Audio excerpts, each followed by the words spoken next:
하나님의 말씀 마태복음 9장 1절부터 8절의 말씀입니다. 자, 마태복음 9장 1절부터 8절의 말씀 우리 함께 읽겠습니다.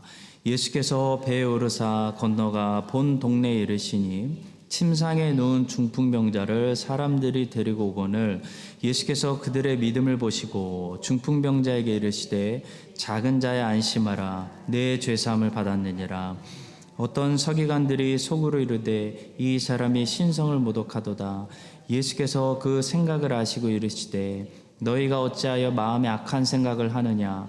내 죄사함을 받았느니라 하는 말과 일어나 걸어가라 하는 말 중에 어느 것이 쉽겠느냐. 그러나 인자가 세상에서 죄를 사하는 권능이 있는 줄을 너희로 알게 하려 하노라 하시고 중풍병자에게 말씀하시되 일어나 내 침상을 가지고 집으로 가라 하시니 그가 일어나 집으로 돌아가거늘 무리가 보고 두려워하며 이런 권능을 사람에게 주신 하나님께 영광을 돌리니라. 아멘. 자, 오늘은 중풍병자를 고치시다라는 제목으로 말씀을 전하겠습니다. 마태가 마태복음 8장과 9장에 기록한 10가지 이적들 중에서 오늘은 6번째 이적을 보고 있습니다. 그런데 마태는 단지 메시아의 능력만 보여주기 위해서 10가지 이적들을 8장과 9장에 기록한 것이 아닙니다. 마태는 사실 두 가지 목적을 가지고 이 8장과 9장의 메시아가 행한 10가지 이적들을 기록했는데요. 첫 번째 목적은 말씀드린 대로 메시아의 능력을 통해서 이분이 입증된 메시아다라는 사실을 보여주기 위해서 이 이적들을, 이 표적들을 기록했고요.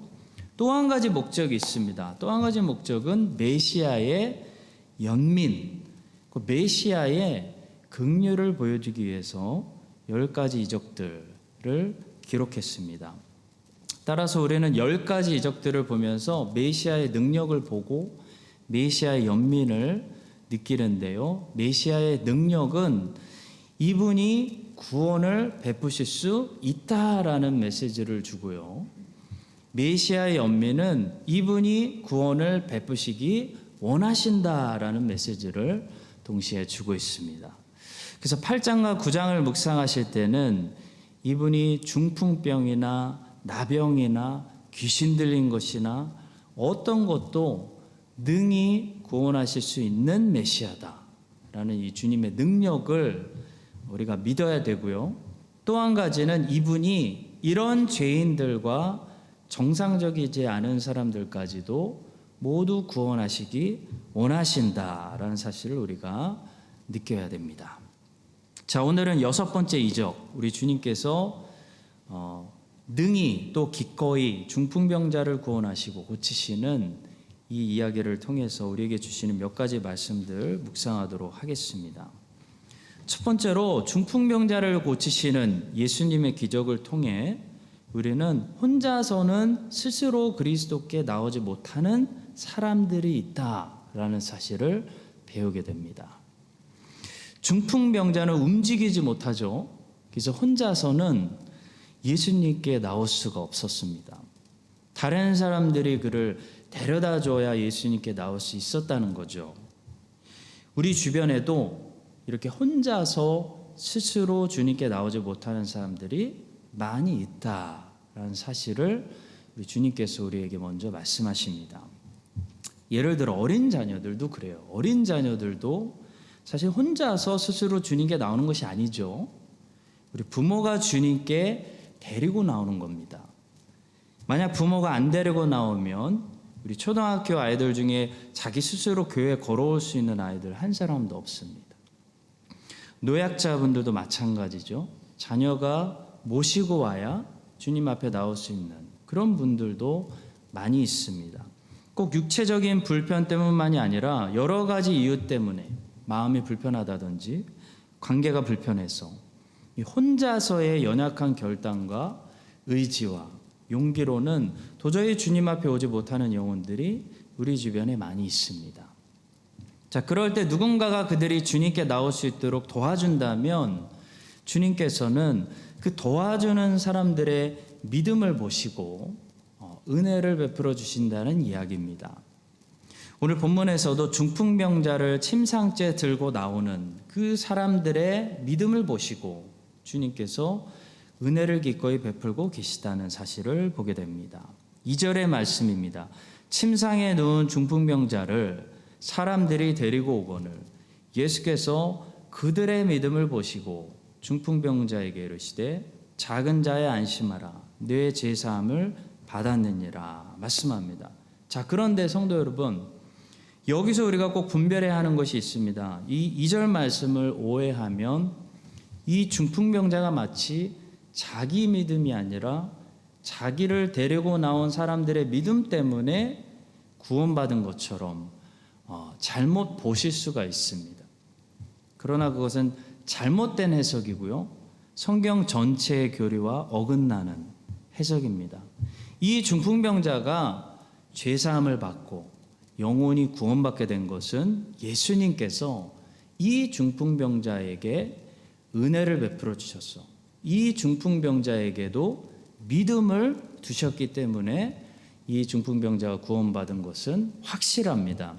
다시 말해 중풍병자는 자기 믿음 통해서 결국 죄사함을 받고 구원을 받았다는 거죠. 너무나 당연한 사실입니다.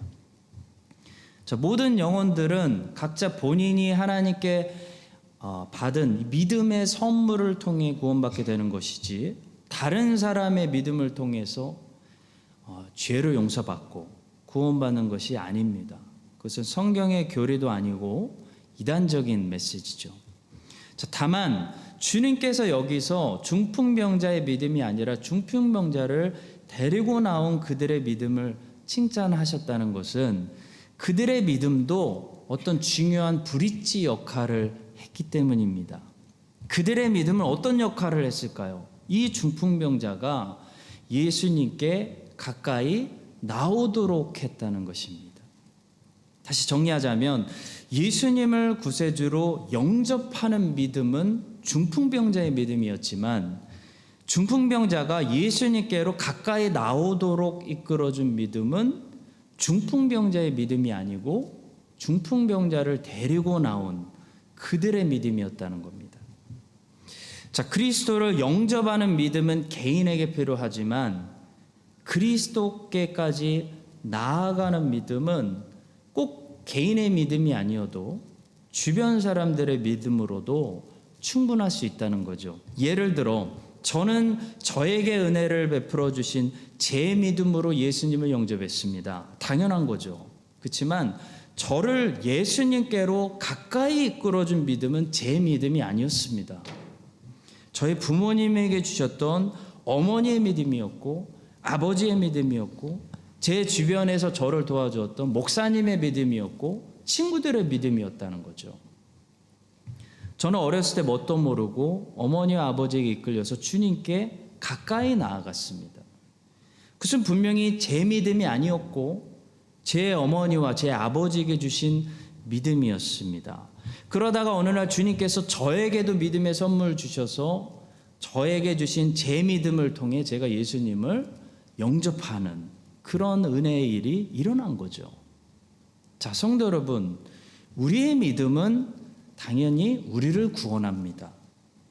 우리의 믿음이 다른 사람까지 구원할 수 있는 것은 아닙니다. 자, 그러나 우리의 믿음은 다른 사람들이 주님께 가까이 나아갈 수 있도록 쓰임받을 수는 있습니다.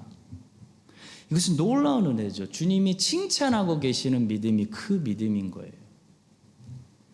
여러분과 저의 믿음이 이렇게 쓰임받아서 다른 사람들이 주님께 가까이 나아갈 수 있다는 사실은 정말 귀한 축복입니다. 하나님께서 여러분과 저의 믿음을 귀한 도구로 사용하여 주셔서 우리의 믿음이 귀하게 쓰임받아서 우리가 사랑하는 사람들이 우리의 믿음 때문에 그리스도께 가까이 나올 수 있게 되기를 바랍니다. 자, 본문에 나오는 중풍병자의 친구들은 우리에게 또 한 가지 중요한 교훈을 주는데요. 바로 혼자서 안 되면 믿는 여러 사람들이 이렇게 힘을 합쳐서라도 스스로 주님께 나오지 못하는 영혼들을 주님께 이끌 수 있다는 사실이에요. 중풍병자는 스스로 주님께 가지 못합니다. 그런데 한 사람만으로는, 한 사람의 믿음만으로는 이 중풍병자를 주님께 데리고 갈 수 있는 힘이 역부족이었습니다. 한 사람이 어떻게 침상을 들 수 있겠나요? 사실 두 사람도 부족할 것 같습니다. 적어도 4명 이상은 돼야 이 중풍병자를 그냥 침상째 들어가지고 주님께 데리고 나올 수 있다는 거죠. 여기 중요한 교훈이 있습니다. 마찬가지로 혼자서 주님께 데리고 나오기에 너무나 그 침상이 무거운 그런 영혼들이 있습니다. 그들은 스스로 주님께 나오지 못하기 때문에 내가 좀 이끌어주고 도와주려고 해도요, 나 혼자 도와주기에는 너무 역부족인 그런 영혼들이 있다는 거죠. 그런 영혼들은요, 나 혼자서 주님께 이끌어주려고 하면 안 됩니다. 나 혼자서 주님께 이끌겠다고 하다가 그게 잘 안 되면요, 그때부터 나를 탓하기 시작해요. 나는 나쁜 엄마인가 봐. 나는 나쁜 아내인가 봐. 나는 내 남편도 전도하지 못했어. 나는 내 부모도 전도하지 못했어. 그렇게 자책할 필요 없다는 거죠. 왜냐하면 혼자의 힘으로 들고 주님께 데리고 나올 수 없는 그런 중풍병자 영혼들이 우리 주변에 있다는 거예요. 자, 그럴 때 어떻게 하라고 오늘 본문이 우리에게 지혜를 주고 있죠? 같이 하라는 겁니다. 혼자서 하지 말고 같이 침상을 들라는 거예요. 2, 3사람이서 4사람, 5사람이서 그 영혼을 위해서 돌아가면서 기도하고 돌아가면서 방문하고 돌아가면서 격려해 보라는 거예요. 그 영혼이 누워있는 침상이 움직이기 시작한다는 겁니다. 그 무거운 침상이 들려서 주님께 나오기 시작한다는 거예요. 혼자 하려니까 안 되는 거죠. 목사님 제발 기도해 주세요. 부탁을 많이 받습니다. 당연히 기도하죠. 저는 당연히 기도합니다. 근데 저만 기도하면 안 된다는 거예요. 같이 기도해야 돼요. 온 교회가 같이 기도해야 돼요. 같이 신방하고 같이 기도하고 같이 격려하고 같이 전도하면 그 중풍병자처럼 자기 침상에 누워서 자기 힘으로 도저히 주님께 나오지 못하는 그 무거운 영혼이 움직여서 하나님께서 그들의 믿음을 보시고 그 사람들의 믿음을 보시고 은혜를 베푸셔서 이 사람이 움직여서 주님께 나오게 되는 그런 역사가 일어나게 될 줄로 믿습니다. 예수님께서 교회의 기도를 왜 외면하시겠어요?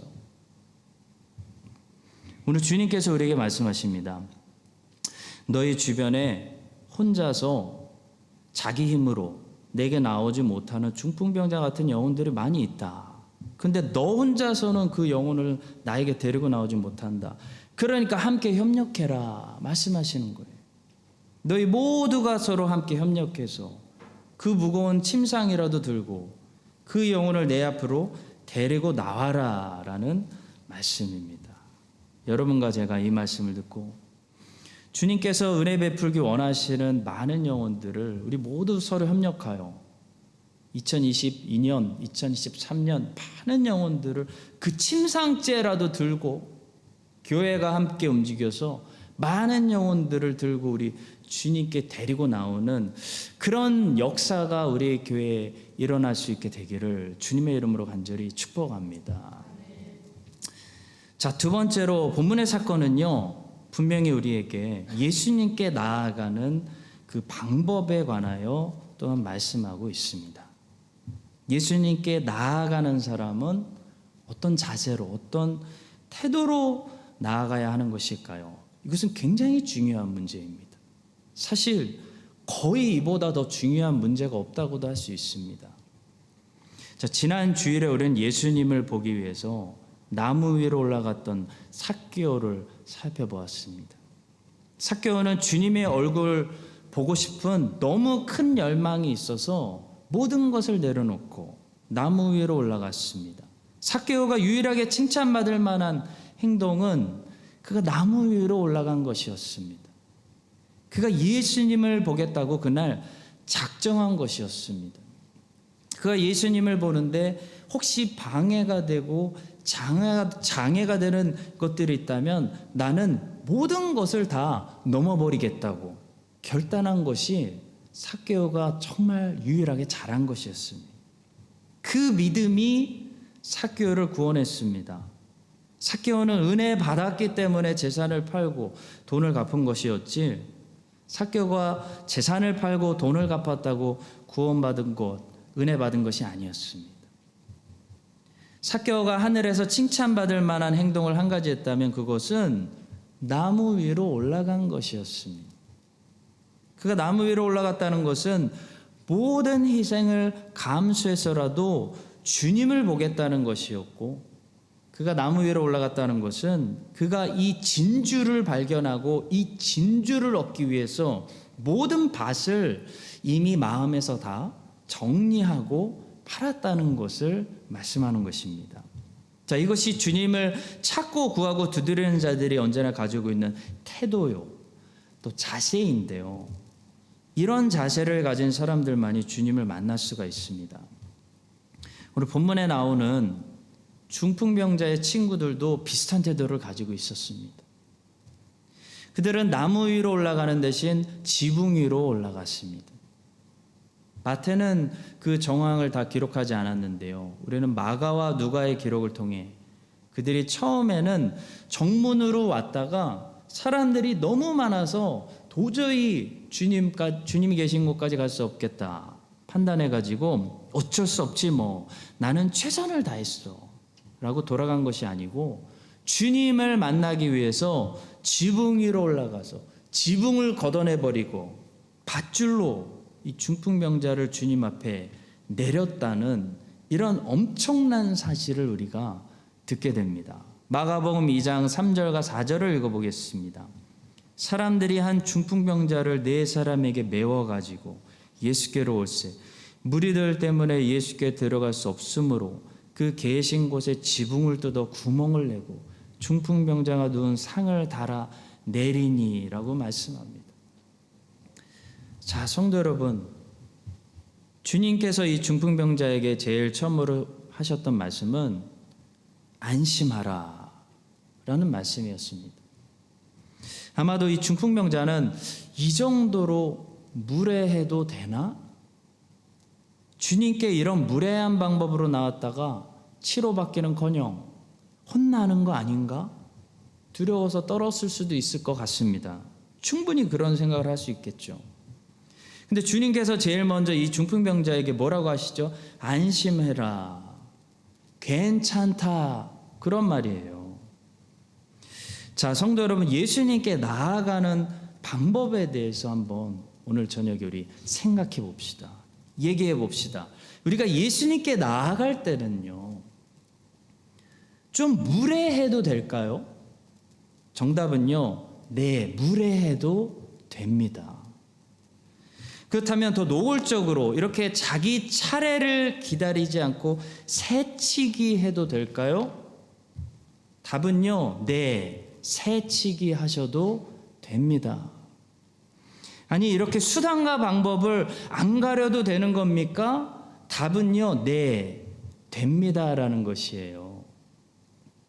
성도 여러분, 세상에 모든 다른 일들에 관해서는 양보하셔야 되는데요, 세상에서 유일하게 양보하시면 안 되는 일이 한 가지가 있다면요, 그것은 여러분의 영혼이 주님께 필사적으로 나아가는 것이에요. 성경은 이 일을 양보하면 안 된다라고 말씀해요. 이 일은 우선적인 것입니다.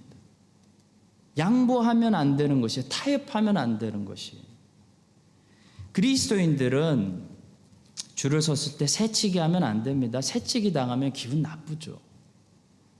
다른 모든 일들을 할 때는 다른 사람을 나보다 앞서 생각하는 것이 그리스도인의 도덕이요 윤리고 정신입니다. 그러나 다른 모든 사람들을 다 새치기 해서라도 양보하면 안 되는 것이 있습니다.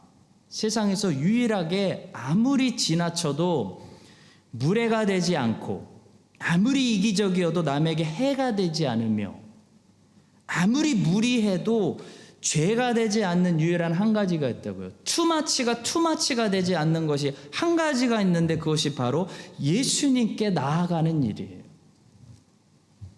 예수님께 나아가는 일에서만큼은 모든 하나님의 자녀들이 치열하게 수단과 방법을 가리지 않고 필사적으로 잡아먹을 듯이 달려들어야 된다는 말씀이에요. 본문의 중풍병자의 친구들, 엄연히 말해서 새치기 했습니다. 이 마태복음 9장에 보시면 조금 뒤에 나오는 혈루증 여인, 엄연히 말해서 새치기 한 거예요.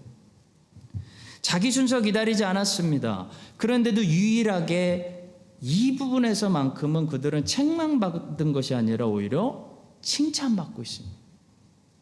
주님은 이것을 이기적이다라고 생각하지 않으시고 믿음이라고 칭찬하고 계세요. 성도 여러분, 주님을 먼저 추구하는 것은 이기적인 것이 아닙니다.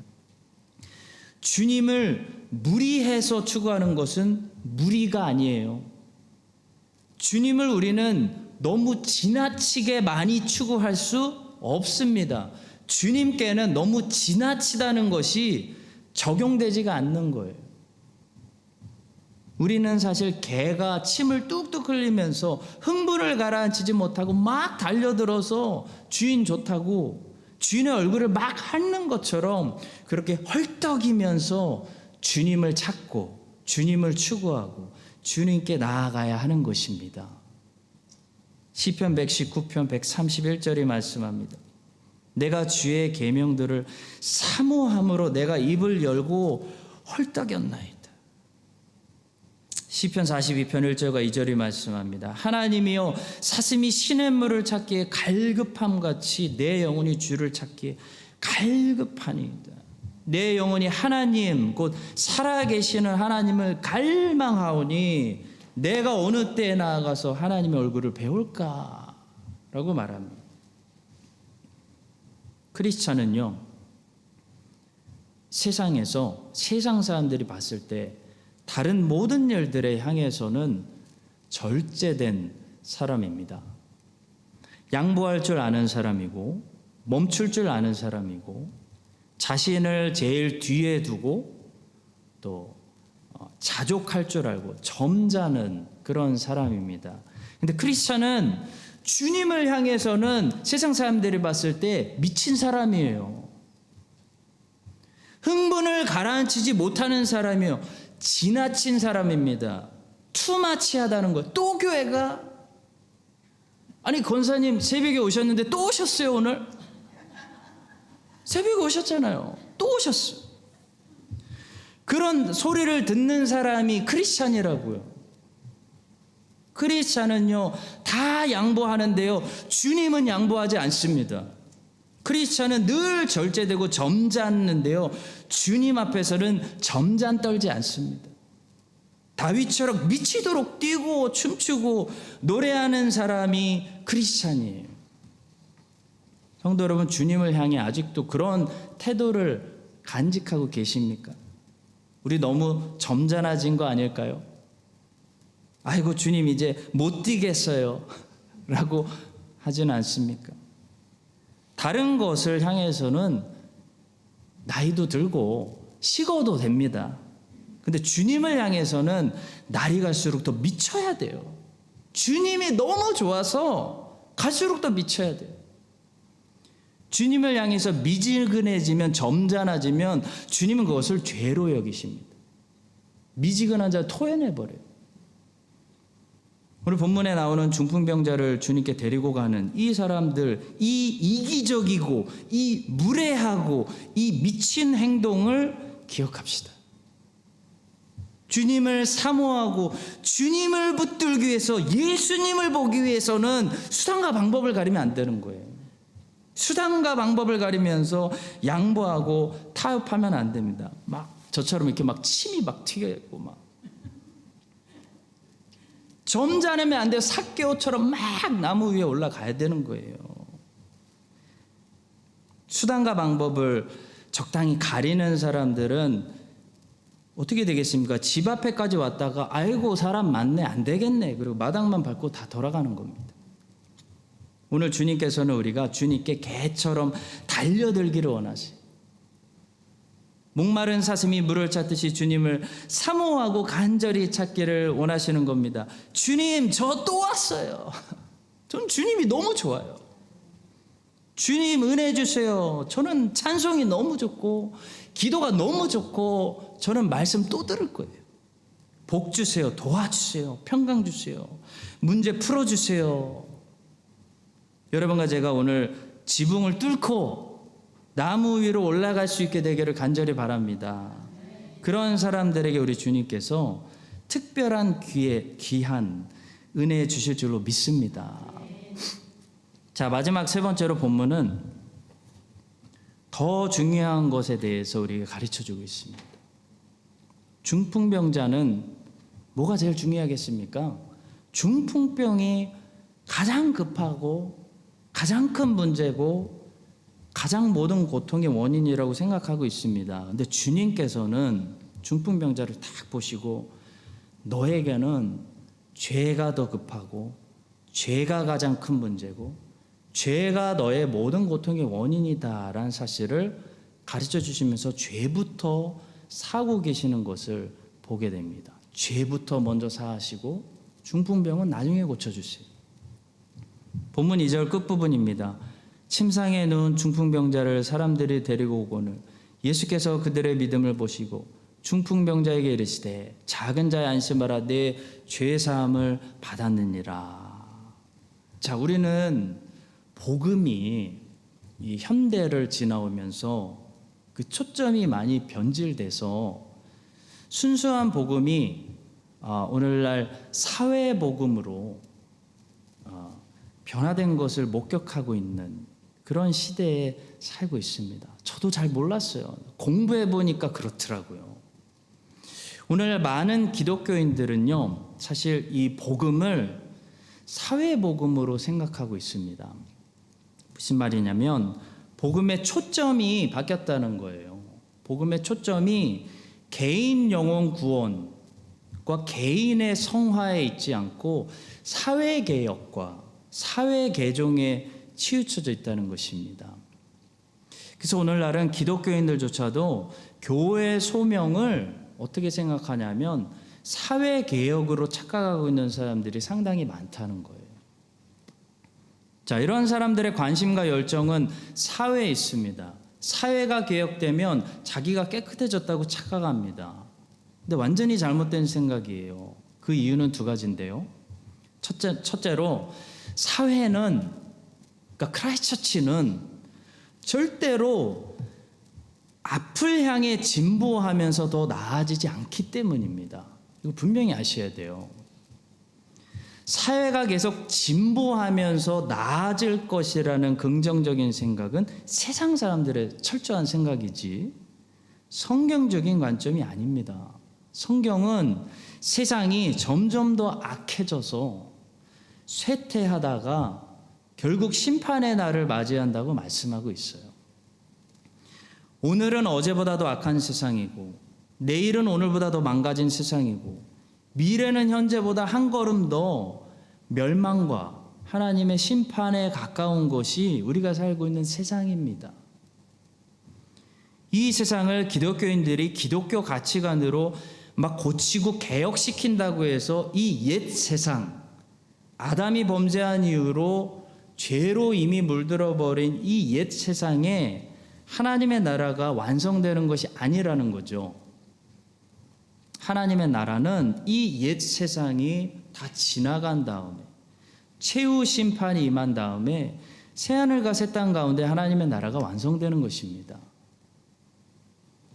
자, 두 번째로 사회복음이 위험한 이유는 혹시 부분적으로 사회가 개혁이 돼서 예를 들어 노예제도가 폐지되고 사회 정의가 세워지고 고통당하는 자들을 자유케 한다고 해서 그래서 하나님의 자녀들이 깨끗해지는 곳으로 착각하면 안 되기 때문입니다.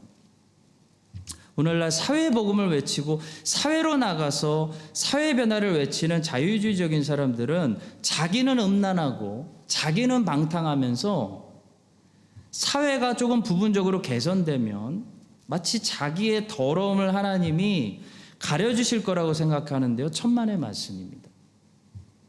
하나님은 누구든지 성화되지 않은 사람들은 하나님 나라를 상속시켜 주시지 않겠다고 분명히 약속하셨습니다. 고린도전서 6장 9절과 10절의 말씀, 영원히 변하지 않습니다. 불의한 자가 하나님의 나라를 유업으로 받지 못할 줄을 알지 못하느냐. 미혹을 받지 말라. 음행하는 자나 우상 숭배하는 자나 간음하는 자나 탐색하는 자나 남색하는 자나 도적이나 탐욕을 부리는 자나 술 취하는 자나 모욕하는 자나 속여 빼앗는 자들은 하나님 나라를 유업으로 받지 못하리라. 못합니다.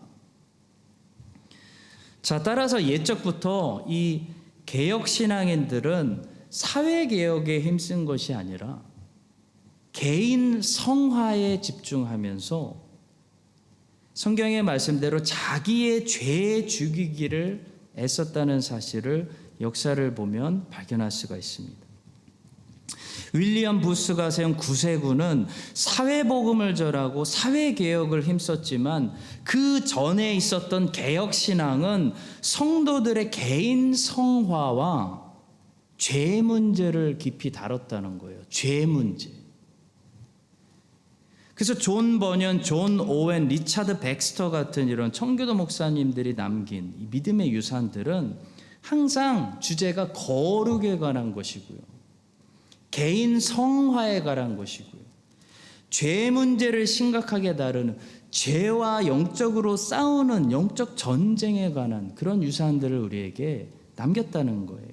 이것이 성경적인 것이고 이것이 바른 신앙생활이고 이것이 바른 복음이 우리 신자들 안에 만들어내는 바른 결과인 것입니다. 사회개혁은 각 그리스도인들이 성화돼서 우리 모두가 여러분과 제가 성화돼서 죄를 멀리하고 죄와 싸우고 거룩한 삶을 그리스도인들이 살아갈 때 자연스럽게 되는 거예요. 소돔과 고모라에 사는 죄인들이 회개하고 변화되고 중생하고 성화되면 소돔과 고모라는 자연스럽게 개혁되는 겁니다. 근데 소돔과 고모라에 사는 죄인들이 중생하지 않고 성화되지 않고 회개하지 않는데 소돔과 고모라의 법을 바꾼다고 소돔과 고모라가 하나님 앞에서 개혁되고 깨끗해지겠습니까? 말도 안 되는 거죠. 왜냐하면 죄인이 변하지 않으면요 세상도 변하지 않기 때문입니다. 사회가 부패하고 타락한 것은 사회가 부패하고 타락했기 때문이 아니라 그 안에 사는 소돔과 고모라의 백성들이 타락하고 부패했기 때문이에요. 그래서 복음은 개인을 회개시키고 성화시키고 변화시킨다는 거죠. 시민이 변하지 않는데 어떻게 소돔과 고모라가 변하겠습니까? 사람이 거듭나지 않고 거듭난 사람이 성화되지 않는데 구제가 무슨 소용이고 법이 무슨 소용입니까? 다 일시적으로 효과를 내다가 다시 부패하고 다시 타락하게 되는 것입니다. 거듭난 신자들이 많아질 때, 회심한 사람들이 죄와 열심히 싸울 때, 최대한 그 시대에 그리스도인들이 거룩하게 성화됐을 때 그 사회가 가장 개혁되고 하나님 말씀대로 깨끗해지는 그런 열매가 맺히게 되는 것입니다. 사랑하는 성도 여러분, 오늘 본문의 사건이 마무리되면서 이 서기관들이 속으로 생각으로 예수님을 정죄하고 있었습니다. 입으로 말한 것이 아니고 저 사람 누군데 신성모독죄를 하고 있나 생각만 하고 있었습니다. 근데 주님이 그것을 아시고요 뭐라고 말씀하시냐면 너희들 왜 속으로 생각으로 나를 정죄하냐고 그들을 책망하셨습니다. 이처럼 생각이 변해야 행동이 변하고 사람이 변하고 삶이 변하는 것이지 안에 있는 생각이 다 썩어 있는데 겉으로만 변하는 척을 한다고 변하는 것이 아니라는 거죠. 주님은 서기관들의 속의 생각까지도 다 보고 계셨습니다. 마찬가지로 사회복음 전도자들은 주님이 보실 때 어떻게 보일까요? 자기 죄와 싸우지 않으면서 멀리 있는 적들과 싸우려는 위선자들에 불과한 것입니다. 우리가 살고 있는 뉴질랜드를 부패시키는 이 커다란 마귀의 세력과 영적 전쟁을 할 때 제일 먼저 우리에게 영적 전쟁이 시작되는 장소는 어딜까요? 저기 있는 웰링턴일까요? 아니라는 거예요. 바로 여러분과 저의 마음인 것입니다. 여기서 영적 전쟁이 시작되기 때문에 여기서 죄를 죽이고 거룩한 삶을 살고 경건한 훈련을 할 때 이 뉴질랜드에 있는 영적 싸움을 우리가 승리하는 것이지, 저 사회 정의를 외치는 사람들이 말하는 것처럼 자기는 마귀에게 완전히 정복당하고 있으면서 웰링턴에 가서 법을 바꾼다고 뉴질랜드가 하나님 나라 되는 거 아니라는 거예요. 하나님 보시기에 죄인들이 많이 살면요, 여기는 계속 소돔과 고모라가 되는 것입니다. 이 사실을 기억하고 여러분과 제가 이 소돔과 고모라에서 하나님 보실 때, 생각도 보시는 하나님이 눈으로 보실 때 악인들 중에서 의인으로 살아가는 그런 거룩한 사람들, 경건을 실천하는 사람들, 세상에서 구별된 하나님의 백성, 노아와 에녹과 모세 같은 사람들로 살아갈 수 있게 되기를 주님의 이름으로 간절히 축복합니다.